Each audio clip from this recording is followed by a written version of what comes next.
Hello, my name is Erica Shea, and you are tuned into Slay, where each week you and I turn our attention inward and reflect on ideas intended to help move you into a state of inspiration and empower you to take decisive, proactive action toward achieving your goals and reaching your highest potential. Today, we are talking about moving in alignment with our higher selves. If you are someone who has a burning desire to create and shape your reality, to take charge of your circumstances, to achieve a higher goal that is deeply meaningful, purposeful, and just aligned with the vision that you have for your life, then this episode is for you. Let's get into it. I love the concept of manifestation and attracting everything in life that we desire. But there is one key component to the practice outside of harnessing the power of our thoughts, beliefs, and emotions that doesn't get enough emphasis. And that part is the inspired action that is required. The steps that move us closer to our manifestations, which do not guarantee instant results. They are moves that require patience, persistence, and a willingness to adapt and learn. When I think about manifestation and just so many of the teachings that I've heard over the years, there's one common principle, and it's that you have to be a match. We attract what we are, who we are being. And I realize that so much of what people want, it's about the superficial, it's about the tangible, it's about the things. They want the lifestyle with the house, the cars, the career, the travel, and yeah, they just want to manifest stuff into their lives. But it's not about that, right? And nothing in life is free. So to just sit there and hope and affirm that, these things are just going to mystically, magically appear, it's not really grounded in just reality. It's not very practical, and it can leave us, if it comes easily and quickly, just the same as it came. And I'm not here to manifest things that are fleeting. I don't know about you, but I'm not. I genuinely aspire to create and lead a life that I love, that I get to wake up every day to and not have to worry about it leaving me. But how can we have that sort of confidence and security in ourselves and within our lives if we are not putting in the actual work that it takes to earn those things? So that no matter what circumstances we're faced with, whether we wake up one day and we have lost everything, we know that we are equipped with the tools to do it all over again, because we didn't just manifest stuff. We cultivated the intangible, these priceless character traits and qualities necessary to go and get them, those things, all over again. And this time, because we've done it before, we get to do it with greater speed and efficiency. That's what I think about when I think about manifestation, and when I think about just the opportunity to help others manifest their desires of their heart. It's not really about the things. It's about who they have to become to get those things. It's not to help manifest a perfect relationship or, this new job, a dream vacation. It's about helping people realize that everything they want is already theirs. It's already ours. It's already within us, those things. The bonus is the relationship, the job, the whatever it is that you are surface level trying to manifest, which isn't a bad thing. It's just there are layers below that we have to get to. It's about demonstrating this unreal capacity to persist, to be resilient, to forgive, to love, to create, to express, to build, to make manifest the qualities it would take to be a match for any of the things that we wish to earn in this life. And it's the same for myself when I think about manifestation and how I want to help myself. Every day I am contemplating how well I'm walking my talk and whether I am being a match for that which I wish to attract. Am I being the kind of person who is worthy of those things, who can demonstrate that they are able to earn those things? Am I being the best romantic partner that I can be to Austin? Am I being the best mom that I am capable of being to my babies?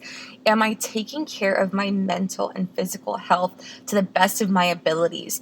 Are my actions aligned with the vision I have long term for my life, or am I allowing what I want in the present to affect my decision making and in turn affect the success that I have of my desired outcomes in the future? Are there any new or alternative sacrifices that I can make today, right now, to better align myself and be the match required to achieve my goals? This girl is always in self-reflection, if you haven't noticed, but I just find it to be the greatest tool that I have to just help me stay accountable and on track every day, which is why I bring it up and I share it so frequently. When was the last time that you stopped to look at your life and audit? It was literally only a few episodes back that I encouraged you to examine your ways, but this time it's for a totally different reason. There are 5 months remaining in 2023. So, what have you decided that you want for your life? We talked about this way early on, so hopefully you came up with something. If you didn't already have just a vision for your life or a higher goal for yourself, is it financial security? Is it, right now I just want to focus on saving for a family home? Is it a new career? Is it improved health? Is it, maybe it's all of the above. What is it that you are working towards right now? Have you defined it and decided to go all in on it? If you were to give yourself a performance review right now, how would you evaluate yourself? Being real and being honest and taking a hard look at yourself, your ways, your habits. What is up? Have you been moving in alignment with your higher self? Because I tell you what, our higher self, she's already done everything and she already has everything that we want in this life. She's achieved the things. She knows what it takes to make those things a reality, but she didn't get there by doing the things that we have been doing, the things that we like doing, that we have a tendency towards. No, she's evolved and on another level because she moves differently and much differently than how we currently move. So the idea, therefore, is to move how she would have had to move. So, for example, do you have to wake up early to get your workout in because that's the only time you can, but when your alarm goes off, you don't want to? When that happens, ask yourself, what would my higher self do? She's fit, healthy, strong, and has it going on. You know that there is no way that she could have hit snooze to get there. She does not have Kardashian money. She does not have, all this extra stuff. She doesn't have the luxury of sleeping in or, paying for X, Y, and Z to help her reach her goals. She has to force herself to get out of bed, do the hard things, and you know what? I guess that means if she's doing that, I got to pull myself out of the bed too and do the hard thing. I guess we're doing the hard thing. Me and my higher self. Let's go.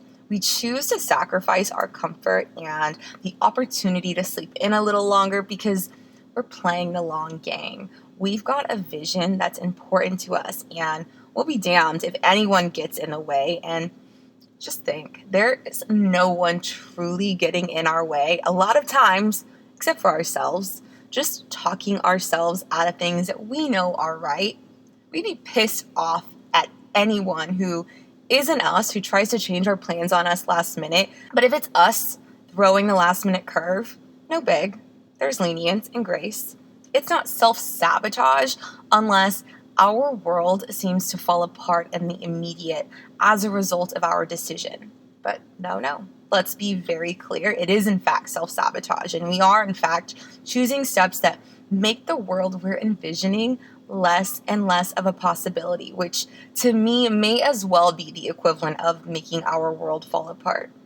Anything of value comes at a cost. And so the sacrifices that we're willing to make are the price we pay to help turn our dreams into a reality. And we're not sacrificing while thinking about the absence of what we have.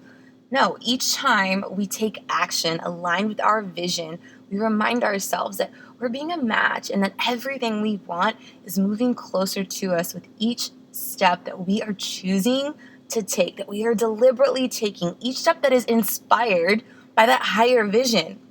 We remind ourselves, you remind yourself that you are actively creating the life of your dreams. And while it may seem or temporarily feel like the sacrifice is too great, ask yourself, is it greater than the desires of your heart long term?